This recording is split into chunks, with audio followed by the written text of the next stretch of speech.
Afternoon, so meron client kami dito, nagpa-full PMS. So itong bayad niya, no? Ayan, puro coins. So good thing maganda nag-iipon si bossing kasi pag sa mga gantong senaryo na magpapa-maintenance, magagamit natin tong mga barya na to. Meron nga lang tagpipiso. Mahirap lang bilangin pero sabi ko, boss, okay na yan. Okay na yan, sabi ko ganyan. Kasi mahirap bilangin tagpipiso eh. Okay pa yung mga tagbe-20 pero goods yan. Tumatanggap tayo ng ganito ng mga barya.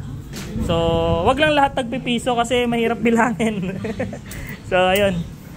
Full maintenance si bossing. Tapos, ito yung payment niya. Yan, we suggest din talaga na mag-ipon para sa motor.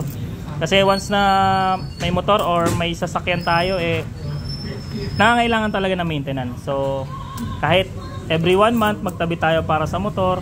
Kung hindi man magamit, maganda kasi pwede nating magamit sa ibang bagay, pero mahalaga nag-iipon. Ayun, so ayun. Magkano ba to? 5,000 na sir? 5,000 yung coins. Yan, tumatanggap tayo JB Shop Motorcycle Accessories.